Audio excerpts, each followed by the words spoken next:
Bienvenido, Aldo, buenas noches.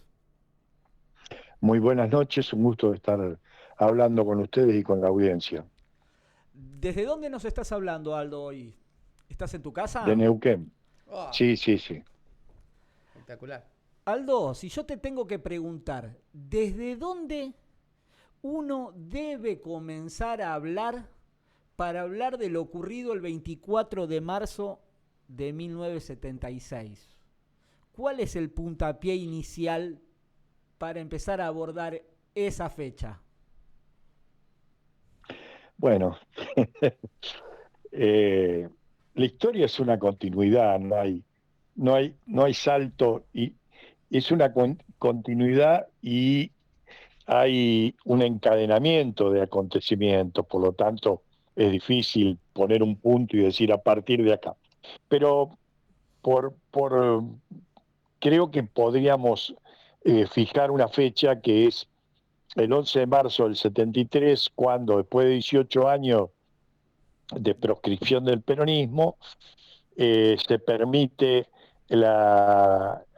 participar al peronismo por primera vez desde el año 55, gana esa elección la fórmula Cámpora Solano Lima, asumen el 25 de mayo y luego es elegido Perón.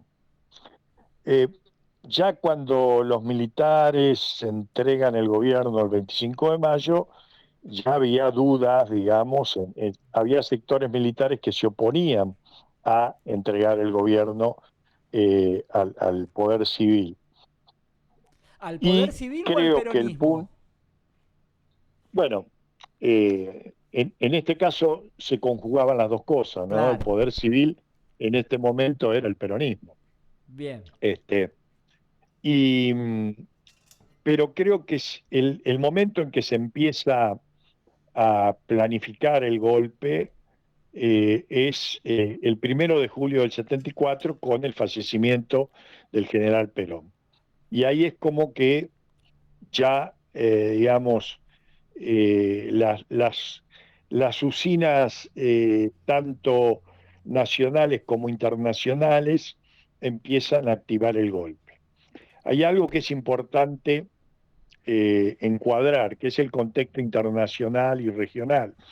Sí. En esos años vivíamos la Guerra Fría entre Estados Unidos y la Unión Soviética, y Estados Unidos lógicamente entendía que América Latina era su patio trasero, que corría riesgo de ser de que se establezcan gobiernos populares, e incluso que desde Cuba, digamos, era como una pata de El la Unión comunismo. Soviética, habían metido una pata en América Latina, y a partir de allí se habían desarrollado movimientos insurreccionales en todos los países de la región. Entonces yo digo, los norteamericanos tenían en el Canal de Panamá una escuela que se llamaba la Escuela de las Américas, donde entrenaban a oficiales de las Fuerzas Armadas de todos los países de Latinoamérica, y en Cuba estaba el punto cero, donde se entrenaba a jóvenes para La hacer las revolución. guerrillas en distintos países de Latinoamérica. Este era el contexto de los años 70, y cuando asume el peronismo, eh, se va a acelerar un cerco alrededor de la Argentina, ¿no? Porque ya teníamos dictadura en Bolivia, Paraguay y Brasil.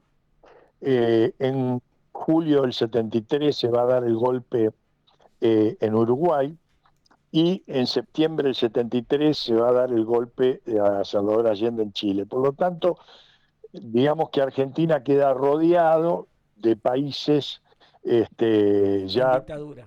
digamos, con vínculos con la política exterior de Estados Unidos, y llegando al 76 prácticamente toda América Latina va a estar gobernada por dictaduras afines al Departamento de Estado, y en cada caso había tenido que ver en estos golpes de forma encubierta o más o menos encubierta Estados la Unidos. CIA y las embajadas norteamericanas, ¿no? Claro, Bueno, la diferencia eso, del resto de países y nosotros es que acá estaba el peronismo, que no era la izquierda, tampoco era el capitalismo salvaje financiero. Eh, ¿Cómo intervino, claro, pero digamos, la izquierda también aunándose al peronismo en ese entonces? Porque hay una especie de mixtura ahí entre los grupos de izquierda y el peronismo que empiezan a comulgar discursivamente y en ideas con los jóvenes peronistas, ¿o no? bueno, a ver, acá hay una etapa anterior que es la etapa de la dictadura de Onganía.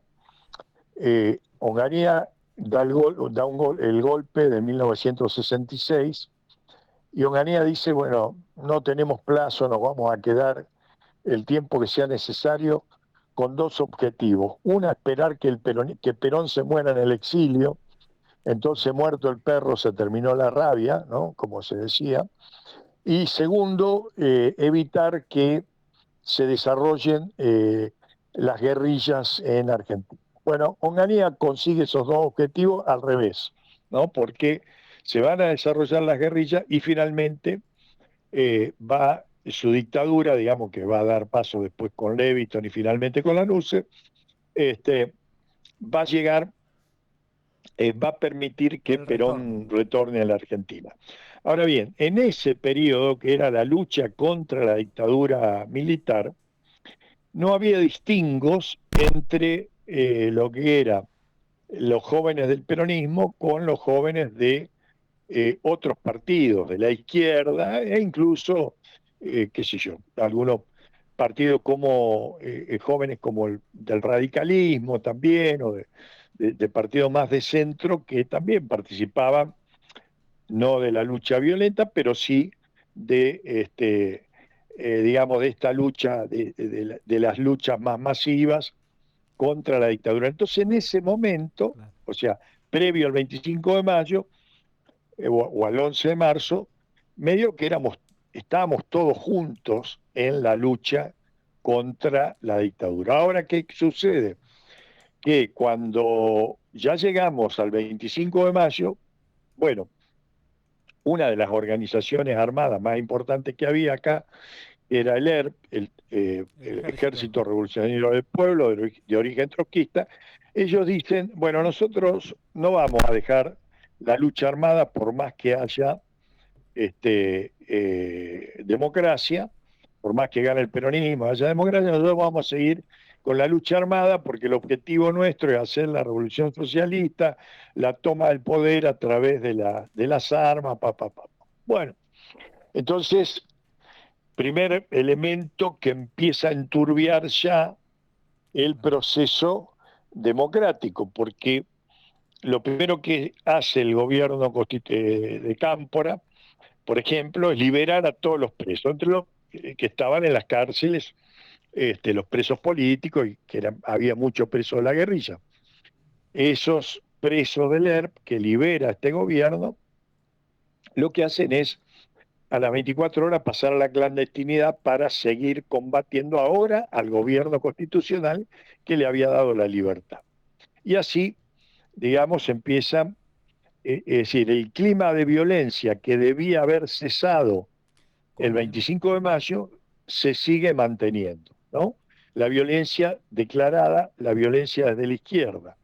Y esto va a ir generando de a poco reacciones en sectores, este, no necesariamente todos los mismos, pero bueno, sectores sindicales, otros grupos políticos, qué sé yo, que van a empezar a ejercer violencia contra los grupos de izquierda. A esto se va a sumar la organización Montoneros, que hasta ese momento era la organización que estaba dentro del peronismo y era la más importante, y esa organización Montoneros va a plantearse una disputa política con Perón en términos ideológicos y en términos de conducción política. Esa disputa con Perón va a tener su punto culmine, o no su punto culmine, sino su inicio, su declaración de guerra, digamos, En la plaza con el asesinato de de José Ruch. Ignacio Rucci, el 25 de septiembre de 1973, 2 días después que Perón había ganado la elección con el 62% de los votos. ¿Mm? Este, y a partir de ahí se sigue tensando la cuerda, digamos, de la confrontación con Perón, que va a hacer eclosión en ese famoso 1 de mayo, donde este, ante la imposibilidad, ante el grito, digamos, la ruptura del acto que van a producir las columnas de Montonero, Perón Los hechos. reacciona, trata de imberbe, Imberbes. y se retiran las columnas de Montonero del acto del 1 de mayo. Pero, por eso digo, eso no es muchas veces, se analiza nada más que la foto y se dice, bueno, el Perón en los hechos. No, no, no, pará. Hubo todo un proceso previo y ese Seguro. proceso previo tuvo un paso muy grave que fue el asesinato de Rucci, sin firmar, porque no se reconoció en ese momento, pero claro, todo el mundo sabía, empezando por aquellos que estábamos dentro de la organización Montonero, que este, nos vinieron es decir, la primera reacción nuestra fue decir, esto lo hizo la CIA, y Claro. esa noche, al día siguiente, los jefes de la organización empezaron a bajar la información, fuimos nosotros, pero no lo vamos a firmar, no lo vamos a decir públicamente. Este, entonces, digo, sin embargo, Perón durante todo ese tiempo se sigue reuniendo, lo sigue atendiendo, sigue conversando, buscando, pidiéndole que depongan la violencia, que frenen la violencia, porque si esto seguía de esa manera, en esa escalada, en esa espiral de violencia que se iba generando, iba a terminar mal. En un momento, Perón en un discurso con los jóvenes, una charla con los jóvenes, el 8 de septiembre del 73, dice, ustedes no saben, paren con esto de pelearse entre ustedes, porque acá hay muchos militares que se han quedado, muchos milicos que se han quedado con bronca mirando por abajo de los portones de los cuarteles, esperando cuándo van a salir. Y cuando estos tipos salgan, van a ser un desastre. O sea, Perón ya estaba viendo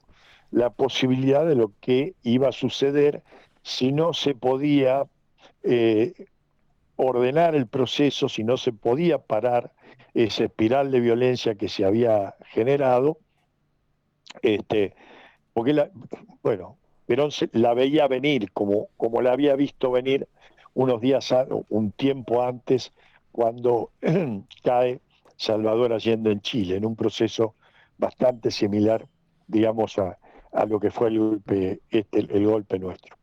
Y, y bueno, en esta situación conflictiva, es decir, pero Montoneros no va a cesar en la violencia, sino que va a redoblar la apuesta, de luego pasando a la clandestinidad.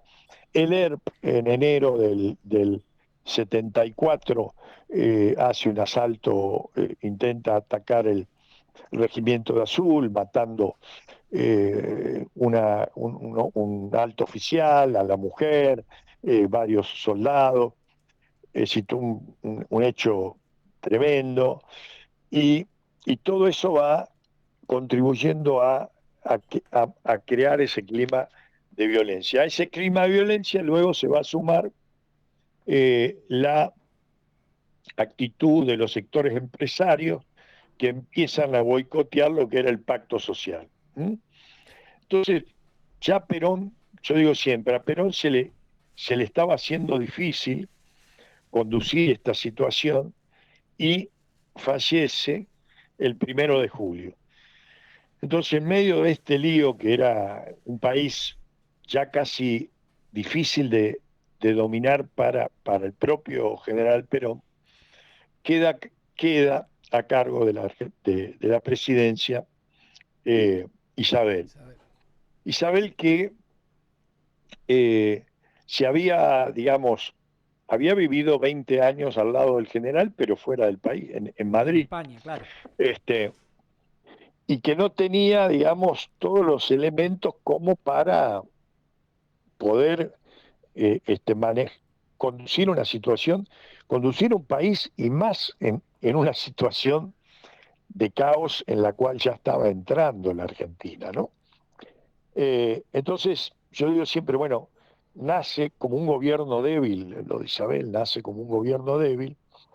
De todos modos, ella actúa, digamos, tiene la decisión de mantener el rumbo que Perón le había dado al gobierno, Claro, la porque decisión de no ceder ante los intentos de bordaverizar, que era lo que se había hecho en Uruguay. O sea, bordaverizar era, bueno, te dejamos a vos el presidente, pero mandamos nosotros. claro, Ya, eso era lo que había pasado en Uruguay. ¿M? con Había quedado Bordaberry. un presidente civil, pero gobernaban las Fuerzas Armadas. Sí, te escucho. Eh, ya desde el momento en que Montoneros pasa a la clandestinidad, la debilidad ya la tenía Perón con el manejo del movimiento, ¿no?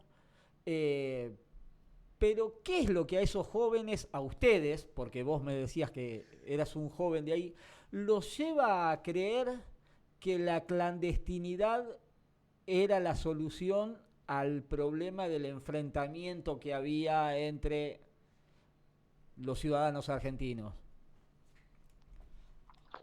Bueno, primera aclaración es que yo me voy, nosotros, yo con un grupo grande de gente de la organización Montonero, eh, luego de la muerte de Rucci se genera un debate interno muy importante y eh, a fin de enero de 1974, o sea, mucho antes del 1 de mayo, rompemos con la organización Montonero, creamos lo que se llamó la JP Lealtad, con dos consignas, digamos, básicamente. Uno, dejar las armas, cesar con la violencia, y la segunda, acatar la conducción política de Perón. Digo, esto, ahora te contesto lo otro, porque digo, yo no, no es que seguí, gracias a Dios, porque si no, te anticipo que no estaría, no sería uno más de los De los desaparecidos que 30.000. se Claro. estarían conmemorando ahora, de haberme quedado dentro de la organización. Ahí en Santa Fe, por ejemplo, eh, Bey, el turco Bey, que fue Sí, gobernador de Sí. ustedes, hizo este proceso de romper con la organización Montoneros en el año 74. Y Montonero lo que decide cuando pasa la clandestinidad es eh, seguir la línea que venía llevando el ERP, digamos, que era, bueno, la democracia, no, nosotros no, o sea, Montonero nunca creyó demasiado en el sistema democrático, claro, es que tenía ¿no? un propósito más socialista, comunista, te diría en ese momento, que Exactamente. peronista, Su planteo era hacer una revolución a la cubana. con ¿M? lucha de clases. Era hacer una revolución a la cubana con Cosa que el todo peronismo este nunca planteo pensó, marxista de... ¿Cómo? que desde el peronismo No te escuché. desde el peronismo nunca se vio la sociedad argentina en esos términos. Por eso No, no, por anteriormente yo te supuesto. preguntaba cómo se fue mezclando eso para convertirse en peronista esa mirada de lucha de clases. Bueno, a ver, ¿cuánto tiempo tenemos? Tenemos tiempo hasta Porque, las 11:20, tenemos tiempo si querés. porque en general Tenemos que esto, cortar a las a 11 ver, en punto para el boletín y después podemos seguir. Son 5 minutos de boletín y después seguimos. yo, yo he escrito un libro de 300 páginas explicando esto, dando respuesta, intentando dar respuesta a la pregunta que me acabas de hacer. Entonces, no es fácil, porque además, como la historia está muy tergiversada, como se ha contado, cuando yo empiezo a contar te- la la otra historia, te tengo que dar una serie de explicaciones que la gente no conoce. Pero bueno, vamos un poquito para atrás entonces y volvemos antes del 25 de mayo, a los años 70, cuando se crean estas organizaciones, tres organizaciones básicas. El ERP, que va a ser trotskista comunista y que va a tener, digamos, su definición del primer día de revolución socialista, etcétera, etcétera. Por otro lado, se van a crear las FARC, Fuerzas Armadas Revolucionarias. Ese grupo es un grupo, es una organización que viene de una ruptura del Partido Comunista o de la Federación Juvenil Comunista. Son cuadros del comunismo que rompen con el Partido Comunista, deciden asumir la lucha armada y en ese asumir la lucha armada, el razonamiento que hacen es, bueno, si nosotros queremos ser una organización popular, tenemos que meternos en el peronismo, porque el Partido Comunista, el PST, el FIT, digo, los mismos que vos seguís viendo ahora, sacaban, digamos, era el 2%, Marginales. 3%, 4%. ¿Eh? Bueno. Pero si vos te proclamabas peronista, entonces estabas adentro de este gran movimiento. Entonces su posición es, bueno, nosotros tenemos un pensamiento marxista, pero vamos a entrar dentro del peronismo con la finalidad luego de ir tratando de empujar al peronismo hacia la izquierda. estas posiciones más radicalizadas. Bien, esa es la FARC. Montoneros, ¿qué es? Montonero es una organización que nace prácticamente de la iglesia, de grupos de jóvenes de la Iglesia Católica. Tanto el grupo Santa Fe, hay tres grupos originarios, el grupo de la ciudad de Santa Fe, el grupo de Córdoba y el grupo de Capital. Son tres grupos de muchachos que eran de la Acción Católica, que van a tener la influencia de los sacerdotes del tercer mundo y que van a hacer un viaje sin escala, digamos, de la militancia católica a el peronismo y la lucha armada, con un componente ideológico más nacionalista. Estaba esa cosa, el socialismo nacional que planteaban los curas del tercer mundo, pero era algo más, no tan, no tan cerrado, digamos, era una cosa más. Y la consigna principal de Montonero era luchar por el retorno del general Perón. Bien, eso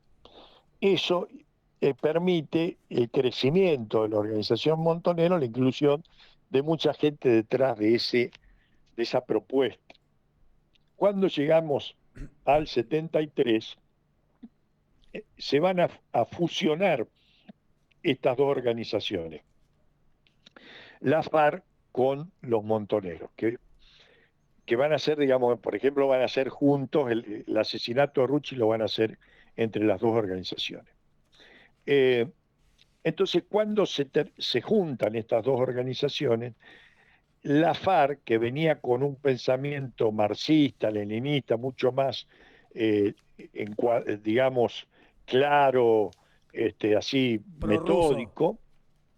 Pero sí, no era prorruso, eran pro-cubano, claro. Porque a Rusia no se lo veía con simpatía en esa época. A Stalin, claro.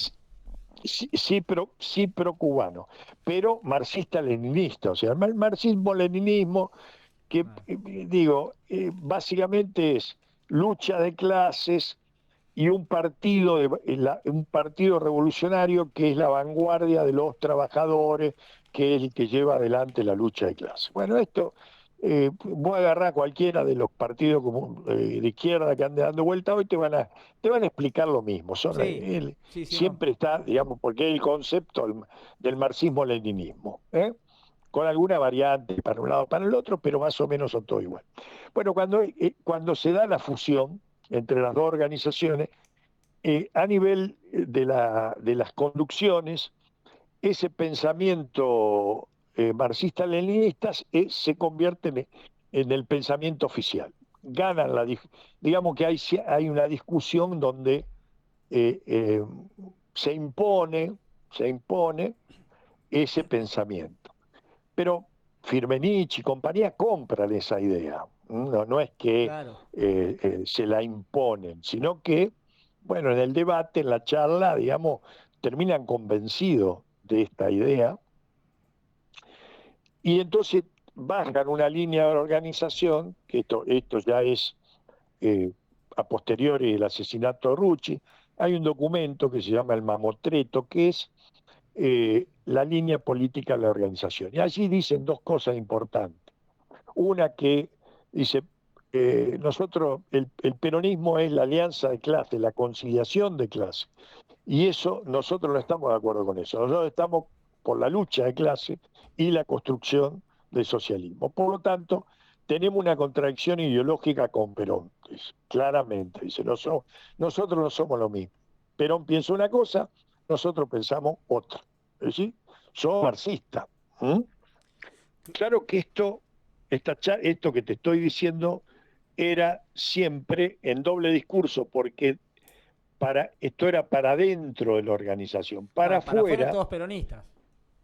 Para afuera se seguía diciendo somos peronistas, la vida por Perón, Perón esto, Perón lo otro, qué sé yo, pero para adentro era, ya se empezaba a decir este viejo de mierda, qué sé yo, ya no tiene podrido, vamos, bueno. Sí, ese argumento de Entonces, el hombre está grande y ya no entiende como entendía antes. Algo así era lo que daba vuelta en esos ámbitos, que se le responsabilizaba a Perón de ya ser grande y no entender el mundo como si lo había hecho en el 40. Esa era más o bueno, menos sí, la línea sí, discursiva de ese pero entonces. sí, era parte, ¿no? Sí, hay mucha argumentación, pero esto que te digo está escrito y es muy claro, ¿no?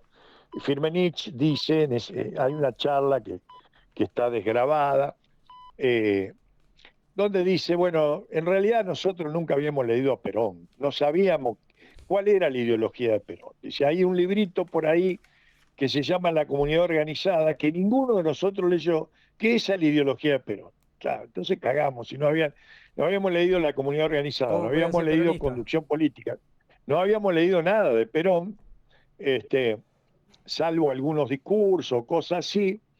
Entonces, y dice, nosotros, no, Firmenich empezó diciendo, Grondona escribía el otro día en una nota que nosotros no sabíamos, no, recién ahora estamos conociendo a Perón. Y tiene razón lo que dice Grondona, nosotros no lo conocíamos a Perón, ahora nos Claro. damos cuenta. Y Perón se da cuenta que es lo que pensamos nosotros. Y entonces acá hay una contradicción entre lo que piensa Perón y lo que pensamos nosotros. Y vaya a saber cómo la va a resolver, así decía, con una soberbia tremenda, imagínate, Firmenich, gordito, presuntuoso, sigue siendo Claro. un cabeza al cornoque, pero con mucho poder, con armas, con gente Sí. que movilizaba. Eso mismo te iba a Eh, decir, las cabezas de montoneros casi todos terminaron, uno siendo dueño de la ciberseguridad del país, otro trabajando para la CIA, para el Mossad y siendo socio de su propio secuestrado. ¿Cómo se explica eso? Desde la mirada socialista que tenía Montoneros y se enfrentaba al peronismo desde ese lugar. bueno, qué sé yo, eso te lo tienen que explicar eso. Pero escúchame, la Bullrich era una militante, Claro, fue Estaba. una otra más. militante montonera. Otra más, sí, yo tengo cuatro o Bueno, cinco nombres. el hombre, a ver, el hombre cambia con el tiempo, el hombre cambia con el tiempo, qué Aldo, sé yo, ¿viste? Bueno, me sí. das 5 minutos, vamos al boletín que tiene que salir a las 11 en punto y continuamos con la nota. Sigue escuchándonos. Aldo Dusdevich, Cholo, ¿querés Sí. preguntar vos? Buenas noches, Aldo. ¿Cómo estás? Soy Alejandro. ¿Estás en línea? Buenas noches. Buenas noches. Yo te quiero sacar un poco, la verdad, acá de lo que estaban hablando de Perón, que de todo lo previo, que está muy bueno, que tendríamos que hacer un programa, una noche de 2 horas exclusivo, a hablar de todos estos temas, porque son muy interesantes. Y yo te quiero llevar allá cuando estaba efectuado el golpe. ¿Cómo era luchar contra los militares en ese momento? Digamos, ¿ustedes estaban al tanto en todo momento de lo que estaba sucediendo en cuanto a los desaparecidos y toda esa cuestión? Bueno, te cuento. Eh, nosotros yo te cuento mi experiencia, Claro, tu te voy a contar mi experiencia. experiencia personal, ¿no? Eh, o sea, yo ya eh, dije que hasta el febrero del año 74 yo había participado en la organización Montonero. Sí. Luego de eso, eh, nosotros cuando nos vamos, nos integramos a los distintos grupos de peronismo, del peronismo, de la JP, bueno, de lugares que no tenían que ver ya con la lucha armada. Que no estaban tan perseguidos, digamos. Bueno, no estábamos perseguidos porque no estábamos este, en la situación de ejercicio de la violencia. Lo que estaban Claro. en la situación irregular del ejercicio de la violencia, lógicamente eran perseguidos por la policía, la justicia, etcétera, etcétera. Porque no era, es como si ahora alguien se larga a poner bomba, Sí, te van a lo van a perseguir, ¿no? perseguir, sí, sí, sí. Entonces digo, la palabra perseguido por ahí no es exactamente la palabra válida. Pero cuando se acerca el 24 de marzo, todos sabíamos que venía un golpe, ¿no? Entonces, ese día, el día 23, bueno, yo tenía, por un lado tenía antecedentes, yo ya estaba viviendo en Neuquén, pero yo había llegado en el año 74 a vivir acá en Neuquén, pero antes, estando en Pergamino, había tenido allanamiento, había caído preso, o sea, yo tenía antecedentes Podrías haber en la estado en una policía lista, digamos. Podrías haber estado en una claro, lista. exactamente. Después, con los años, cuando pasaron los años y se abrió un archivo de la policía de la provincia de Buenos Aires, la DIVBA, que te permitían ahí ver si tenías un archivo, una carpeta, y yo fui a averiguar y efectivamente tenía una carpeta y me encontré con la sorpresa, esto en el año 2003, que tenía una carpeta una ficha que decía delincuente subversivo. Ay, Dedicada a vos. menos mal. Entonces dije, la puta, ¿Las me balas corrió un picaron frío cerca? me corrió un frío por la espalda, Y porque sí. yo pensaba ir a estudiar a La Plata, fíjate vos, ¿no? Y después, esa vuelta a la vida, me vine a estudiar acá en Neuquén. Y en esa época ¿Sos tampoco había los creyente? mecanismos. ¿Sos creyente? ¿Cómo? ¿Sos creyente, Aldo? ¿Soy qué? Si sos creyente, crees en Dios Sí, y sí, tenés claro, tu claro, claro. IOTF, creo Sí, que sí, sí. intervino ahí Dios Sí. en eso de mandarte Hubo al una mano sur y no a divina. La Plata, ¿no? Y sí, y sí. Este, yo cuando, ya te digo, cuando descubrí ese que tenía esa ficha, digo, la pucha, la que me salvé, porque eh, el solo hecho de tener esa ficha ya por lo menos significaba un par de días de tortura hasta que descubrieran que no tenías nada para darle, o sí, qué sé yo, no tenía nada para ninguna información. Bueno, cuestión que, y acá en Neuquén también había tenido eh, un allanamiento, o sea, porque éramos militantes y estábamos, si había un clima este, y acá éramos oposición porque gobernaba otro partido que no era el peronismo. Entonces, el día 23 nos juntamos en la casa a esperar el golpe en la casa de un amigo que no estaba tan quemada, desalojamos la casa y nos quedamos a la noche esperando, tomando mate, esperando que el comunicado número uno. Efectivamente, tipo 3 de la mañana, escuchamos el comunicado número uno, el golpe. A la mañana, cuando aclaró, tipo 7:30, 8, este, uno de estos compañeros tenía un Fiat 600, éramos tres. Lo primero que hicimos fue ir a tirar eh, libros, papeles, algunas armas que teníamos, Descartar todo a evidencia. un, sí, toda una lagunita que había ahí cerca, o sea, limpiar la casa, que esto se llamaba limpiar en ese momento, limpiar la casa. Con dolor se tiraban esos libros, ¿no?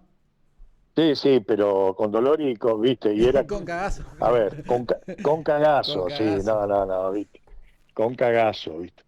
Este, y bueno, y entonces dijimos, bueno, vamos a escondernos, porque ya teníamos esa intención, este, porque no sabíamos qué iba a pasar, entonces, bol- boludo no éramos Claro. tampoco, ¿no? De quedarnos como chorlitos a esperar ahí. Y claro, Neuquén es una situación muy particular porque eh, esta es una ciudad rodeada de ríos y para ir hacia el norte, o sea, hacia el lado de la Pampa y qué sé yo, tenías que cruzar, había solamente dos puentes y en los puentes había caminera de un lado y caminera del otro, o sea que los puentes iban a estar recontra controlados y con piquetes militares y qué sé yo, entonces, bueno, no podíamos ir para el norte. Dijimos, bueno, vamos para el sur y salimos para el sur y a poco de andar nos empezamos a dar cuenta, dijimos, pero bueno, pero en Zapala, que es una de las rutas, hay ejército, en Piedra del Águila, que era otra ruta, ahí hay gendarmería, y después en Bariloche hay ejército, y en Junín de los Andes ejército, y en San Estaba Martín de los rodeado. Andes Estaba rodeado. ejército. Claro, y del otro lado de la cordillera estaba Pinochet. Así que, Era peor. claro, viste, era decir, ¿a dónde diablo vamos? ¿A dónde diablo vamos? Tres pibes, yo tenía 20 años, los otros tendrían 22, 23, este, en un Fiat 600, sin guita, digamos, porque Claro. no es que uno tenía plata para decir me tomo un avión, éramos secos, todos estudiantes universitarios o laburantes de cosas, lo que uno puede laburar cuando estudia. Y entonces lo que hicimos fue meternos a 50 kilómetros de Neuquén, nos metimos hacia el lado del río, nos quedamos en una suerte de isla ahí al lado del río, armamos la carpa como que estábamos pescando, ¿no? Claro, En un eran lugar pescadores. descampado que no se veía nada, y ahí lo único que teníamos era la radio en materia de comunicación.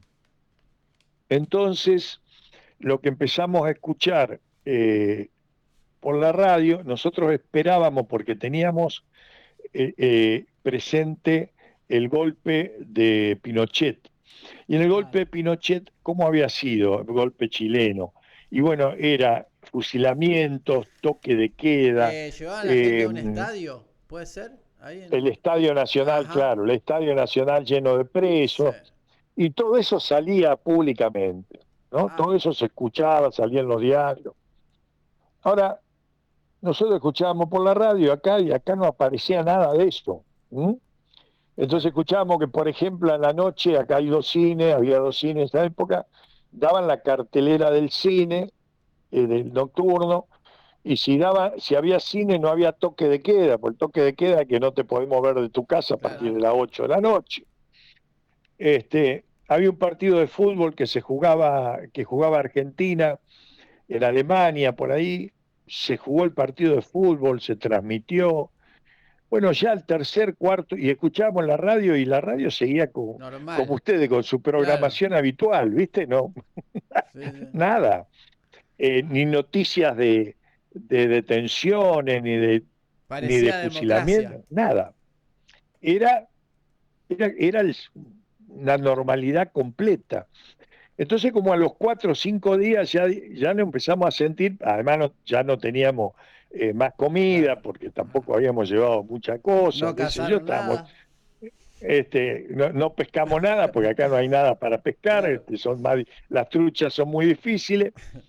Entonces, de pronto nos sentimos que éramos los japoneses estos que estaban, esos que no le avisaron que se terminó la guerra y se quedaron en el medio de la selva Atrincherado. diciendo, claro, atrincherado. Atrincherado. Y dijimos, ¿qué hacemos acá? Porque Claro. acá no pasa nada. Entonces volvimos con silbando bajito y dimos 4 vueltas alrededor de la casa para ver si no nos habían reventado la casa, si no había policía o ejército, algo así alrededor.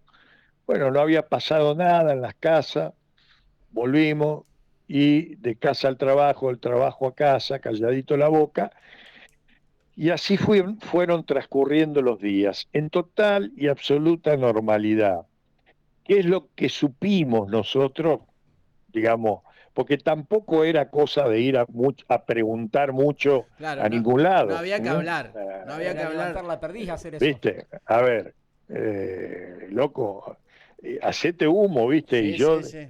este, si me preguntaba en esos años, alguien me preguntaba de política y yo te iba a decir que en mi puta vida Claro, que no te... había tocado un libro de política Claro, ni sabía de qué se trataba. claro, claro. Porque además nos habíamos, es decir, era que teníamos un bloqueo individual, personal, digamos, casi psicológico, de evitar cualquier tipo de dar cualquier tipo de información, incluso de borrar, es decir, había como un ejercicio de borrar información, recuerdo de cara, de lugares, de cosas, eh, porque bueno, todos, uno no te pasaba nada, pero ni sabías qué pasaba tampoco, porque esta es otra cosa Claro, que eso. hay mucha confusión sobre esto. No se sabía No es nada. cierto, no es cierto que la gente sabía qué era lo que sucedía, ¿viste? Y la famosa Porque frase yo te algo explico habrá qué, hecho, cómo, y la famosa frase esa que se popularizó con el algo habrá hecho, que decían, que bueno, se claro, dice que se decía en esa época cuando alguien claro, faltaba. exactamente. Cuando pasaba algo, digamos, cuando alguien caía detenido, qué sé yo, bueno, era la frase esa, algo habrá hecho, que ya venía de antes, ya venía de Ah, antes, ¿no? Pero yo, a ver, termino de explicarte qué es lo que estaba haciendo la dictadura, pero esto lo sé a posteriori, ¿no? Eh, en la noche del 24 de marzo, ellos hicieron el operativo Bolsa, se llamó, así lo cuenta Videla después en un libro de relato, que fue la detención de 300 o 400 dirigentes, militantes del peronismo, de los dirigentes sindicales, qué Los sé yo, más alto rango. y los de más alto rango y algunos de más bajo rango. Digo, esto era medio al voleo, Claro. tampoco era una selección matemática, ¿no? Este, y eso tuvo un doble efecto. Por un lado, era evitar que se hubiese cualquier resistencia al golpe, que de hecho no hubo ninguna resistencia al golpe. Y por otro lado, mostrar una represión, eh, digamos, humana, o no sé qué nombre ponerte, pero visible.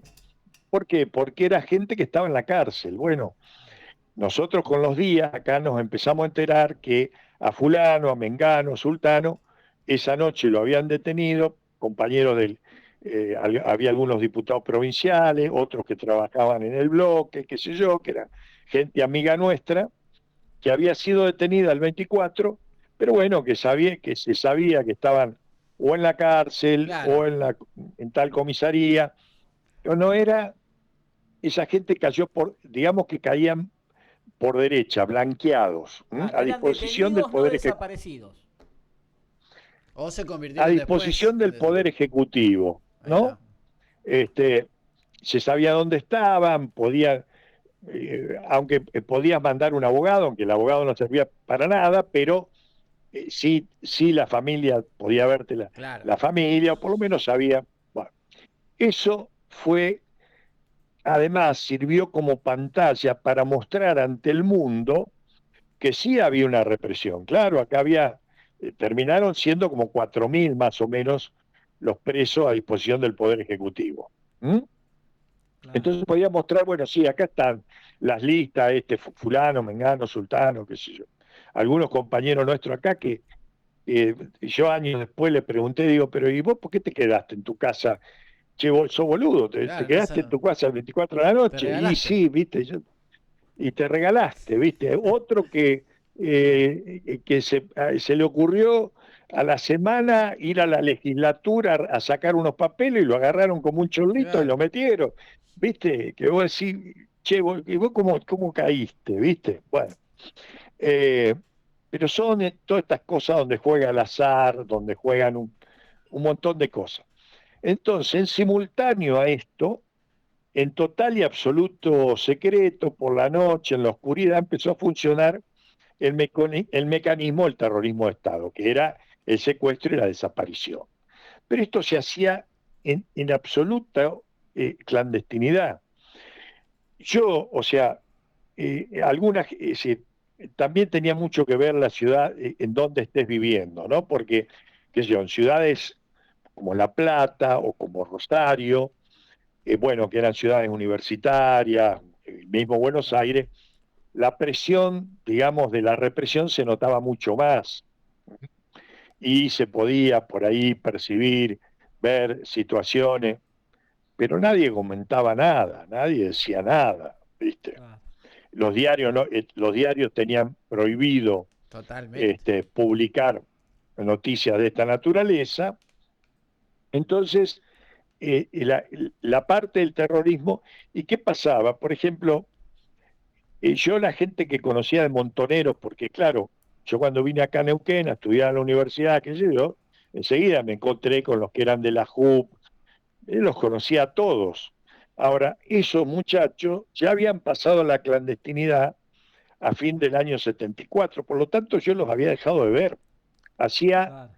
un año o un año y medio que los había dejado de ver. Por lo tanto, de esos muchachos yo no sabía si, porque de hecho estaban clandestinos, algunos se habían ido al exilio, otros los habían metido en cana y otros finalmente fueron detenidos, desaparecidos. Pero ya, ya uno el desconocimiento de qué había pasado con esa gente, recién lo tenemos el conocimiento a partir del 83, 84, cuando se empiezan a blanquear estas cosas. Entonces, decir, fulano perdió en tal lado. O lo que era muy común, que de pronto te cruzabas por la calle, ya en democracia, digamos, con alguno y decía, hey, loco, zafaste, uy, vos estás vivo, ¿viste? Claro, te Te da un encontraba con abrazo con uno y decís, Volviste a loco, estás nacer. vivo.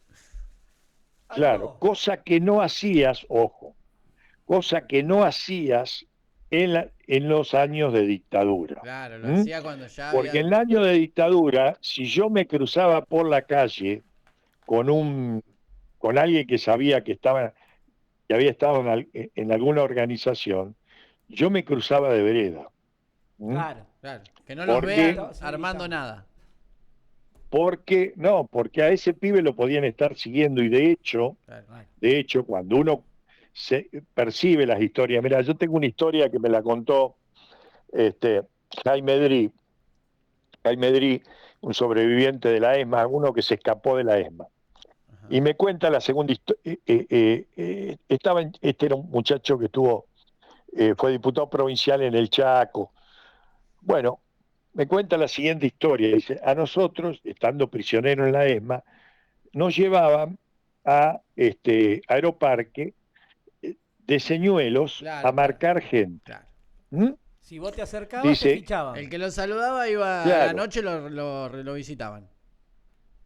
este, y él me cuenta una historia, dice, en un momento estábamos ahí en la salida donde sale la cola de la gente que está saliendo, está bajando del avión, dice, y un muchacho que había sido compañero mío de facultad, pero que no tiene un pedo que ver con la Claro. política, me reconoce y me dice, Jaime, me pega el grito de allá, dice, y claro, vio la cara, me leyó la cara de terror que yo puse y la cara de no te conozco, que se dio cuenta y siguió de largo.